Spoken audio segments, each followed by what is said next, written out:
परमेश्वर स्वरूप उपस्थित सर्व श्रोतृवृंदांच्या हृदयस्थ परमात्म्याला अत्यंत श्रद्धापूर्वक भावानी नमस्कार करते, नतमस्तक होते. श्रवणाच्या मिसे बैसावे येवोनी साम्राज्य भुवनी सुखी नांदे अशा अध्यात्म चिंतनाच्या माध्यमातनं गोड अशी श्रवण भक्ती व्हावी आणि आपल्या जीवनाचं सर्वांगीण कल्याण व्हावं या परिशुद्ध आणि अत्यंत उदात्त अशा हेतूनी आपण सर्व मंडळी इथे मोठ्या संख्येने उपस्थित आहात. सप्ताहाचा आपल्या उत्सवाचा आजचा 4था दिवस, चतुर्थ दिवसाची सेवा माझ्या परम भाग्याने माझ्या वाट्याला आली आहे.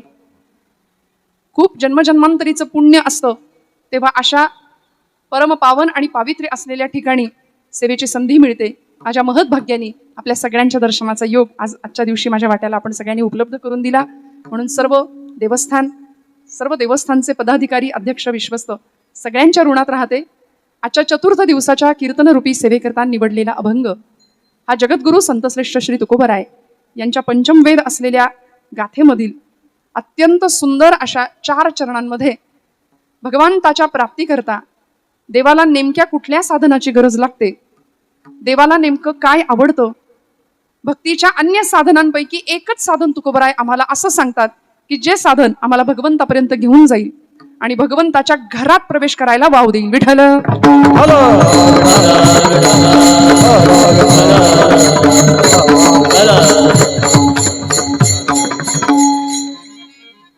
पंचेचाळीसाव्या वर्षातला यंदाचा उत्सव आहे. सुवर्ण महोत्सवी वर्षाकडे वाटचाल आहे. मला असं वाटतं हे सुवर्ण महोत्सवी वर्ष येणाऱ्या 5 वर्षानंतरचं आणि त्यानंतर अशी अनेक तप व्हावीत. शेकडो वर्षांचा हा उत्सव पुढच्या पिढीकडे सुपूर्द केला जावा आणि बसायला जागा नाही पुरावी इतक्या मोठ्या प्रमाणामध्ये पुढच्या पिढीने हा भव्य स्वरूपामध्ये उत्सव दीर्घ स्वरूपामध्ये अखंड चालावा अशी कामना, अशी याचना श्री केशव गोविंद महाराजांच्या भगवंतांच्या चरणी करते. आणि माझ्या महत् भाग्याने आज अत्यंत सुंदर अशा या प्रांगणामध्ये अत्यंत सुंदर पवित्र अशा भगवंतांच्या अधिष्ठानासमोर आज कीर्तन सेवेचा योग माझ्या वाट्याला आपण सगळ्यांनी दिलाय. श्री हरिहर केशव गोविंद देवस्थान, श्री क्षेत्र बेलापूर खुर्द, मोठ्या मोठ्या महंतांनी इथे येऊन तपश्चर्या करावी. मोठ्या मोठ्या संतांच्या पदस्पर्शाने पुनीत झालेली ही भूमी. संत आलेच पण साक्षात भगवंतालाही इथं वास्तव्य करावंसं वाटलं. 3 नावांनी वास्तव्य करावंसं वाटलं. हरी सुद्धा आले, हर सुद्धा आले, केशवही आले आणि गोविंदही आले. सगळेच भगवंतांचे अंश किंवा स्वतः भगवंत इथं येऊन स्वतःचं वास्तव्य करतायत. तुमच्या माझ्यावर छत्रछाया धरली आहे. सुंदर अधिष्ठान भगवंतांनी या अमृतवाहिनी असलेल्या पुण्य पावन स्थलीला प्रवरेच्या काठी आपण सर्व मंडळी अत्यंत गुण्या गोविंदाने भाग्य लागतं अशा ठिकाणी जन्म मिळायला सुद्धा. धन्य भूमी पुण्य देश जेथे वैष्णवांचा वास. जन्मजन्मांतरीचं पुण्य वाट्याला असतं, भाग्यात असतं आणि ते घेऊन आलोय आपण. कर्माचं गाठोडं सगळे घेऊन आलोय की नाही. संतांच्या गाठोड्यामध्ये मोक्ष आहे. ते मोक्ष मार्गीचे सांगाती म्हटले. आपल्या जवळ सुद्धा गाठोडी आहेत पण आपल्या गाठोड्यात सगळं गबाळ भरलंय आपण. पण संतांच्या गाठोड्यामध्ये मोक्ष आहे आणि तो मोक्ष आयता इथं कीर्तनात मिळतो आपल्याला. येथे मोक्ष असे आयता श्रवणाची माझी. मोक्ष कुठल्या गावाला नाही मिळत, मोक्ष कीर्तनात मिळतो. म्हणून कीर्तनावर नितांत प्रेम करणारी आपण सर्व आबाल वृद्ध, माझ्या मातृतुल्य भगिनीतुल्य असलेल्या महिला वर्ग मोठ्या संख्येने आपण सगळ्या इथे उपस्थित आहात. बंधुतुल्य पितृतुल्य असलेली सर्व पुरुष मंडळी, एकदा सगळ्यांच्या चरणारविंदी कृतज्ञतापूर्वक वंदन. सगळ्यांनी आपल्यासाठी खूप मोठ्या संख्येने आपण इथे उपस्थित आहात. मागेही पुरुष मंडळी बसलेली आहेत आणि माझ्या महिला वर्गाचं तर काय सांगू, सगळ्या क्षेत्रात आम्ही पुढे आहे. सगळ्या क्षेत्रात आम्ही, इथं सुद्धा आमचे उमेदवार जास्त आहेत बघा, तुम्ही जरा आहेत की नाही. संख्येने आम्ही जास्त आहे. तसा घरात सुद्धा आमचाच आवाज असतो ना. हो म्हणा बरं. ज्यांना अनुभव आहे ते हो म्हणतील. मी म्हटलं सूर्य पूर्वेला उगवतो, काही मंडळी म्हणतात नाही ताई आमच्या घरात ती म्हणते त्या दिशेला सूर्य उगवतो. नाही का, आपण म्हणतो ना बाई तू म्हणशील ती पूर्व दिशा. म्हणून म्हटलं आज महिला वर्गाचं प्रामुख्याने मला असं वाटतं रोजच उपस्थिती असेल पण आज जरा जास्त असावी असा माझा आपला समज आहे किंवा तो आनंदाचा भाग आहे. मनापासून सगळ्यांच्या चरणारविंदी कृतज्ञतापूर्वक वंदन करते. श्री ग्रंथराज ज्ञानेश्वरी ग्रंथाचं पारायण उत्तम पद्धतीने सुरू आहे. श्री हरिहर केशव गोविंद भगवान महात्म्याचं वाचन चालू आहे. ग्रंथाचं पारायण सुरू आहे आणि अखंड हरिनाम सप्ताह महाराष्ट्रात भरातली नामवंत कीर्तनकार मंडळी आणि या सगळ्यांच्या उपस्थितीमध्ये अत्यंत सुंदर अशा पद्धतीने चालू असलेला हा अखंड हरिनाम सप्ताह. अखंड या शब्दाला खूप महत्व आहे बरं का. अखंड आपल्या आयुष्यामध्ये सगळं खंड खंड खंड पाडून आपण उपासना करतोय. अखंड अगरवता करावी, माऊली सुद्धा सांगतात. अखंडता आयुष्यामध्ये खूप महत्वाची आहे, सातत्य महत्वाची आहे. नित्य नेम नामी ते प्राणी दुर्लभ, लक्ष्मी वल्लभतया जवळी. लक्ष्मीचा वल्लभ तो केशव, तो गोविंद, तो हरी आणि तो हर कधी येतो तर म्हणाले आधी नारायणाला जवळ करा, मग लक्ष्मी सोबत येते. आमचं असं झालंय, आम्ही लक्ष्मीच्या मागे लागलो, त्यामुळे नारायण काही आपल्या जवळ यायला तयार नाही. पण ती लक्ष्मी त्याच्या पायाशी बसलीये, त्याचं पाद संवाहन करते हे आपण विसरून जातो. त्यामुळे अत्यंत सुंदर अशा भगवंतांच्या वास्तव्यानी, संतांच्या वास्तव्यानी पुनीत झालेली ही सुंदर पावन नगरी मनापासून सगळ्यांना वंदन करते. आजच्या कीर्तनरूपी सेवेला प्रारंभ करण्याआधी परम आदरणीय सतीशजी भगत यांच्या बरोबर ना माध्यमातनं आणि आमचे किशोरदादा सगळ्यांच्या माध्यमातनं ही सेवा मला प्राप्त झाली. याच गावची सुकन्या आमची सर्वेश्वरी परांजपे, तिचा एक मोठा भाग आहे खरं, ती मधला दुवा होती आपल्या सगळ्यांच्या, त्यामुळे सर्वेश्वरी असतील. आणि आज संवादिनीच्या साथीला असलेले परमादरणीय हरिभक्तीपरायण चंदनदादा परांजपे तेही उपस्थित आहेत. गोड अशी पखवाजाची थाप करणारी आमची ही भावंड मंडळी आहेत. एकदा टाळ्या वाजवा त्यांच्यासाठी जोरदार. मी असं म्हणते, थापा बऱ्याच मारतो आपण, मारता ना तुम्ही? थापा मारायला काय लागतं, पण थाप अशी असते ही पखवाजावरची, मृदंगावरची, की जी देवाला डोलायला भाग पडते. आणि भगवान भोलेनाथांचं हे आवडतं वाद्य आहे. मृत आहे अंग ज्याचे असा तो मृदंग म्हटलंय. निर्जीव चांबडा आहे पण भजनात डोलतंय. पुढचं बोलायला लागेल का? म्हणजे ते निर्जीव असून भजनात डोलतं. आपलं काय, आपण व्यवस्थित पायाच्या मस्तकाच्या केसापासून पायाच्या नखापर्यंत सुंदर नरदेह भगवंतांनी आपल्याला दिलाय. आणि त्या नरदेहाचं सार्थक करायचं असेल तर देवे दिला देह भजना गोमटा. देवानी भजनासाठीच देह दिलाय, पण आमचं असं आहे भजनापेक्षा भोजनाकडे जरा जास्त रुची आहे आमची. म्हणून आपल्याकडे म्हण आहे, भजनाला 8 आणि भोजनाला 60. आत्म्याची भूक जर भागवायची असेल तर भजनाशिवाय पर्याय नाही. देहाच्या भुकेचं साधन भोजन दिलंय, ते आम्ही करतोच, त्याच्याशिवाय आम्हाला जमत नाही. पण भजनाशिवाय आम्ही राहू शकतो. भोजनाशिवाय राहू शकतो का? लागतच ना रोज 2 टाइम 3 टाइम. तसं भजन सुद्धा अखंड व्हावं. आणि ज्ञानोबराय म्हणतात, देखे मनुष्यजात सकळ स्वभावतः भजनशील. माणूस प्राणी जन्मताच स्वभावतःच भजनशील आहे. आम्ही भजन प्रियच माणसं असली पाहिजेत. करत नाही हा विषय वेगळा आहे. आज माझ्या समोर माझ्यापेक्षा ज्ञान, वय, अनुभव या सर्व बाबतीमध्ये आपण ज्येष्ठ श्रेष्ठ मंडळी आहात. संप्रदायाची एकनिष्ठ वारकरी नामधारक साधक वाचक मंडळी उपस्थित आहात, याची मला परिपूर्णपणे जाणीव आहे. ज्ञानाच्या गंगेसमोर उभं राहावं किंवा गंगेच्या पाण्यात उभं राहावं आणि सूर्याला अर्घ्य प्रदान करावं, तसं ही ज्ञानगंगा माझ्या समोर आहे. आपण खूप जणांचं श्रवण केलेली बहुश्रुत मंडळी आहात.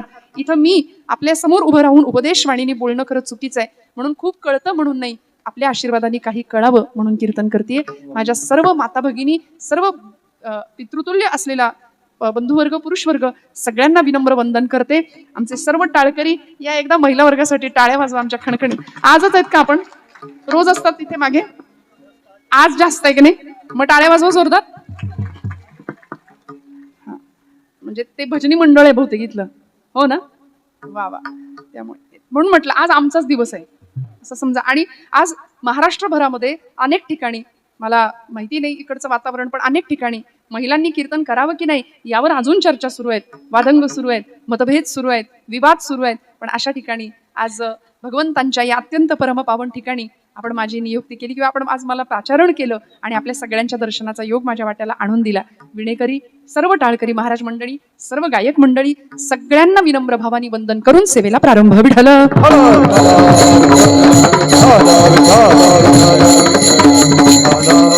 गोड अशी दादाची सिस्टीम आहे, त्यांच्यासाठी एकदा टाळ्या वाजवा. मी पांढरी 2 काळी 2 म्हणता म्हणता काळी 1 ला उतरले. माझ्या आवाजाची कंडिशन बरी नाही, माझं यंत्र हे आवाजाचं थोडंसं जरा आज आजारी आहे, त्यामुळे तुमच्यावर आज सगळी भिजतंय. आणि तुम्ही छान व्यवस्थित सिस्टीम आता दिली आहे मला. मनापासून सगळ्यांना नमस्कार करून आपण अभंग चिंतनाला सुरुवात करूया. अभंग तुकोबरायांचा आहे, 4 चरणांचा अभंग आहे. 2 चरण असणाऱ्यांसाठी दिलाय, कारण 4 पायाच्या प्राण्याला त्याचा काही उपयोगच नाही. अभंग दिलाय आपल्यासाठी. या नरदेहीचे ज्ञाने सच्चिदानंद पदवी घेणे, एवढा अधिकार नारायणे कृपावलोकने दिधला. धन्य धन्य हा नरदेहो, येथील अपूर्वता पहा हो. जो जो की जे परमार्थला हो, तो तो पावे सिद्धी दे. परमार्थ उत्तम घडू शकतो या नरदेहानीच. म्हणून सकल देहा माझी पहा हो नाथ भागवत, अति दुर्लभ मनुष्य देहो, याची या प्राप्तीचा संभव, तो अभिप्रावो अति दुर्लभ. नाथ भागवतामध्ये नाथांनी, माऊलींनी, समर्थांनी दासबोधामध्ये नरदेहाचं महात्म्य अत्यंत सुंदर पद्धतीने पटवून दिलं. आणि आम्ही मनुष्य म्हणून यावेळी जन्माला आलोय. 84 लक्ष योनी मात्रांमध्ये जीवनाचं खरं सत्य काय भगवंतांनी सांगितलं. वासांसी जीर्णानि यथा विहाय नवाणी गृह्णाति नरोपराणी, तथा शरीराणि विहाय जीर्णान्याति संयानी नवानी देही. जैसे जीर्ण वस्त्र सांडीजे मग नूतन वेढीजे, तैसे देहांतराते स्वीकारिजे चैतन्यनाथे. त्यामुळे हा जीव वेगवेगळ्या वस्त्रांना धारण करतोय, या देहाला धारण करतोय. पण मुक्तीच्या टप्प्यावर पोहोचलेले संत आहेत. मागील या जन्मा मुक्त झालो असं ज्ञानोबराय हरिपाठात सांगतात. आम्हाला इथे येण्याची वास्तविक गरज नाही, पण आले कशाला? येथे उपकारासाठी, येथे उपकारासाठी, येथे उपकारासाठी, येथे उपकारासाठी आले घर जा वैकुंठी, आले घर जा वैकुंठी, येथे उपकारासाठी, आले घर जा वैकुंठी, आले घर जा वैकुंठी, येथे उपकारासाठी, येथे उपकारासाठी. काय सांगू आता संतांचे उपकार, मज निरंतर जागविती. उपकार करायला आले तुमच्या माझ्यावर. का? कारण प्रवाह पतीत झालेला मनुष्य जीव बघवत नाही. आईचं हृदय होतं म्हणून बुडते हे जन, न देखावे डोळा येतो कळवळा. म्हणून या आईची हृदयाची संकल्पना किंवा भावना. म्हणून ज्ञानोबरायांनी सुद्धा विश्वाचे आर्त माझ्या मनी प्रकाशले, अवघेची झाले देह ब्रह्म. सगळ्या जगाचं दुःख स्वतःच्या हृदयात घेतलं आणि सगळ्या जगाचं कल्याण चिंतन केलं. आज तुमचं माझं कल्याण व्हावं या एका उद्देशाने संतांनी, खरं तर देवानीच प्रत्येक कुळात संत म्हणून जन्म घेतला. देवते संत, देवते संत, निमित्त त्या प्रतिमा. देवच आला संत म्हणून प्रत्येक कुळामध्ये. आणि भाग्य लागतं महाराष्ट्रासारख्या भूमीमध्ये जन्म घ्यायला. ती देवभूमी आहे, भारताचीच भूमी देवभूमी आहे. अध्यात्म हे या भूमीचं काळीज आहे. मी नेहमी हे विधान करते, ज्या भूमीचं काळीजच अध्यात्म आहे अशा भूमीत आपण राहतोय. या भूमीने कुरुक्षेत्र घडलेलं पाहिलंय. या भूमीमध्ये गोपाल कृष्णांनी पार्थो वत्स सुधीर भोक्ता दुग्धम गीतामृतम महत् सर्वोपनिषदो गावो दोग्धा गोपाल नंदनम असं म्हणून उपनिषदांचं सगळं अर्क तत्वज्ञान गीतारूपी अमृत अर्जुनाला दिलं. आणि ज्यावेळी आपलीच माणसं समोर पाहिली त्यावेळी अर्जुनाची अवस्था झाली होती. सिदंती मम गात्राणी मुखंच परिशुष्यती. माझा घासा कोरडा झाला देवा, माझ्या हातापायात अवसान निघून गेलं देवा, मी लढूच शकत नाही, हातातली शस्त्र गळून पडली भगवंता. असं ज्यावेळी अर्जुनाने सांगावं तेव्हा भगवंत म्हणाले, अर्जुना हे बघ, हतो वा प्राप्स्यसि स्वर्गम जित्वा वा भोक्षसे महिम. रणांगणावर धारातीर्थी पतन पावलास तर स्वर्गात पोहोचशील आणि जिंकला तर राज्य तुझं आहे. तस्मात हे कौंतेय उत्तिष्ठ आणि युद्धाय कृतनिश्चय. उठ आणि युद्धाला सिद्ध हो, रडत बसू नको. अर्जुन म्हणाला, देवा ही सगळी माझी माणसं आहेत. द्रोणाचार्य, कृपाचार्य, आमचे आजोबा आहेत, पितामह भीष्माचार्य, ही सगळी मंडळी माझी माणसं आहेत, ही भावंड माझी आहेत. भगवंत एक वाक्य म्हणाले होते. भगवंत म्हणाले, अर्जुना नीट बघ, ही जर तुझी असती ना तर तुझ्या बाजूला उभी राहिली असती. ही तुझ्या समोर उभी आहेत. ही जर तुझी आहेत तर तुझ्या समोर का उभी आहेत? तुझ्या बाजूला असली पाहिजेत ना. आणि आजही परिस्थिती अशीच आहे.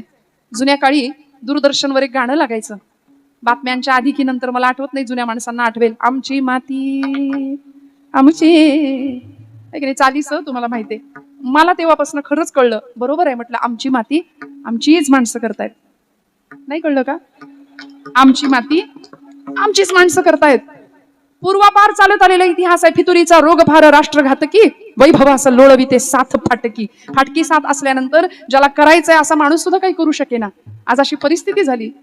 आमचीच माणसं आमची वाट लावायला निघाली. सावरकर म्हणायचंय, मला हिंदू धर्मीयांची भीती नाहीये, हिंदुत्व जागृत करण्याकरता मला ख्रिश्चनांची भीती नाही, मला मुस्लिमांची भीती नाहीये, मला भीती आहे ती हिंदू द्वेष्ट हिंदूंचीच.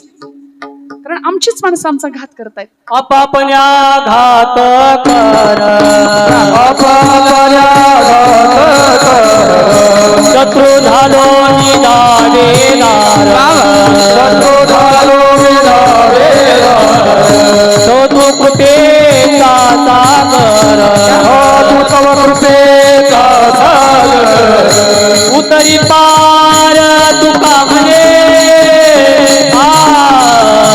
उतरी पार तुका म्हणे, उतरी पार तुका म्हणे, उतरी पार तुका म्हणे. वा वा, गोड प्रमाण, चौकडा प्रमाण सध्या दुर्मिळ झालंय. अत्यंत सुंदर पद्धतीने संतांनी आम्हाला आमच्या उद्धाराचा मार्ग सांगून दिलाय. आमची माणसं आमचा घात करतायत, शिवाय आपणच आपला घात करतोय. आपल्या घाताला आपण कारण आहे. परमार्थ मार्गातला सगळ्यात मोठा अडसर जर कुठला असेल तर आमच्या ठिकाणी असणारी अहंता, अहंकार आमच्या परमार्थातला खूप मोठा अडसर आहे, खूप मोठा. यदादित्य गतं तेजो जगत भासयते किलम यच्चंद्रमसी यच्चाग्नो तत्तेजो विद्यमाम. इतकं त्या भगवंताचं सामर्थ्य आहे. तुझी या सत्तेने वेदासी बोलणे, तुझी या सत्तेने सूर्यासी चालणे, तुझी या सत्ते. असा समर्थ असलेला ब्रह्मांडाचा धनी असलेला परमात्मा, त्याचं सर्व व्यापकत्व, त्याचं सर्व शक्तिमानत्व, त्याची सर्वज्ञता, त्याची ताकद आम्ही लक्षातच घ्यायला तयार नाही. म्हणून अहंता आणि ममता या दोन गोष्टींनी आमचा घात केला. अहंता म्हणजे मी आणि ममता म्हणजे माझं, मी माझं, मी माझं. लहान लेकरू सुद्धा थोडं कळायला लागलं की ते मी आणि माझं करायला सुरुवात करतं. बरोबर आहे ना? त्यामुळे ही अहंता आमचा घात करते. मानसाची देव चालवी अहंता, मीच एक करता म्हणून या वृक्षाची ही पाने हले त्याची सत्ता, राहिली अहंता मग कुठे. कशाला अहंकार करायचा? यद्यत कर्म करोमि तत्तदखिलम शंभो तवाराधनम, हे प्रामाणिकपणे मनात यायला लागतं मंडळी. तेव्हा भगवंताची कृपा लागते आणि तेव्हा आपल्या भूमीमध्ये, अशा भूमीत आपल्याला जन्म मिळतो ज्या भूमीत पवित्र कुळ पावन तो देश, पवित्र कुळ पावन तो देश, पवित्र कुळ पावन तो देश, पवित्र कुळ पावन तो देश. जेथे हरिचंद्राचा जन्म घेती, जेथे हरिचंद्राचा जन्म घेती, कर्म धर्मचा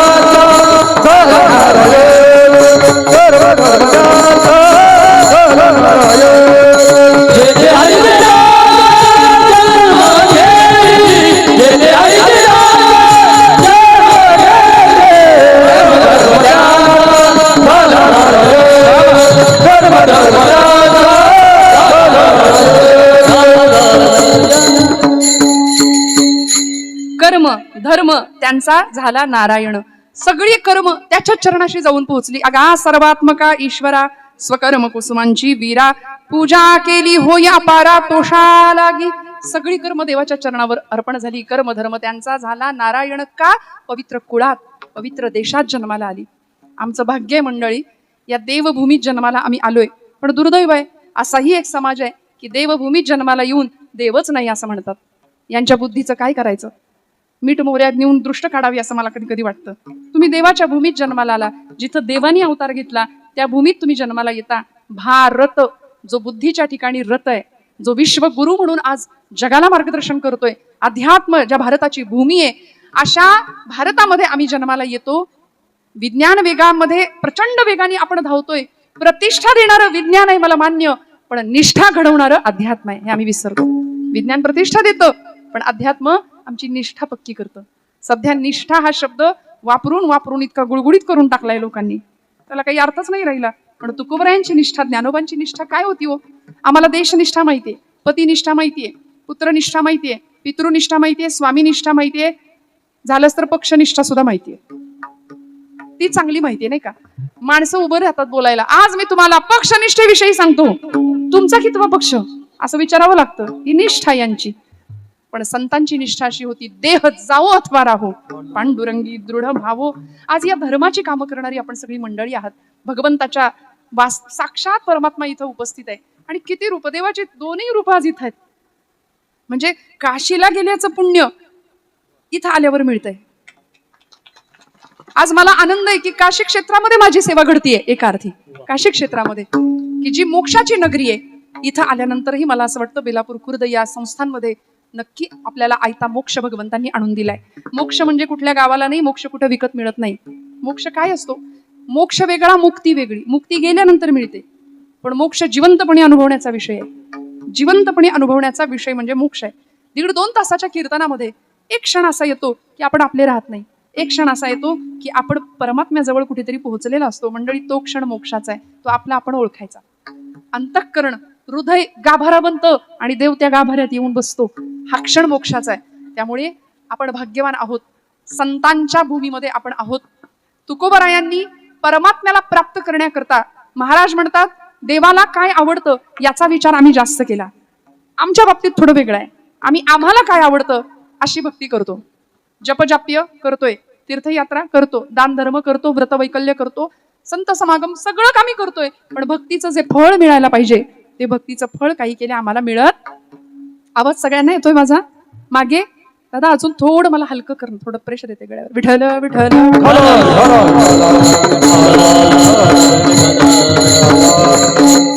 भक्तीचं फळ मिळायला पाहिजे, ते मिळत नाही आम्हाला. मग ते कसं मिळेल? त्याकरता नेमकं काय केलं पाहिजे? भक्तीमध्ये उपचारांना महत्व आहे. मनुस्मृतिकारांनी आम्हाला धर्माचे 4 आधार सांगितलेत. वेदोखिलम धर्ममूलम स्मृतिशीले च तद्विदाम आचारश्चैव साधूनाम आत्मनः तुष्टिरेव च. आपला धर्म 4 आधारांनी विभागलेला आहे. 4 आधार आहेत धर्माचे. कुठले? वेदोखिलम धर्ममूलम. वेद प्रामाण्य हा धर्माचा पहिला आधार आहे. आणि वेद अपौरुषेय आहेत. त्या वेदांना भगवंताचं वर्णन नाही करता आलं. श्रुती नेती नेती म्हणती गोविंदुरे. तो गोविंद कसा आहे सांगता नाही आलं.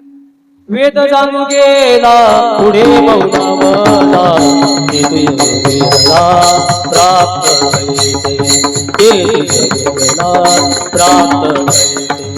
वेद जाणू गेला पुढे मौनावला, जे गोया तुझाला प्राप्त जे गोया तुझाला प्राप्त कैसे.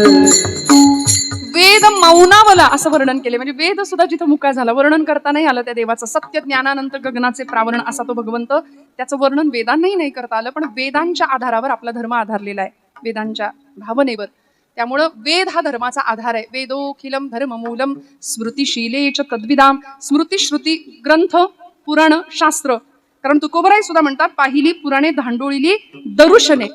आम्ही हे सगळं केलं आणि मग वेदांचा तो अर्थ आम्हासीच ठावा, येणांनी इतरांनी व्हावा भार माथा, असं धडधाकटपणे धाडसानी तुकोबराय सांगू शकतात. शब्दांचं शस्त्र केलं आम्हा घरी धन. शब्दांचीच शस्त्रे, शब्दांचीच यत्ने, शब्दांचीच शस्त्रे यत्ने करू. शब्दची आमुच्या जीवीचे जीवन. बघा ना, शब्दाला किती मोठं स्थान दिलं संतांनी.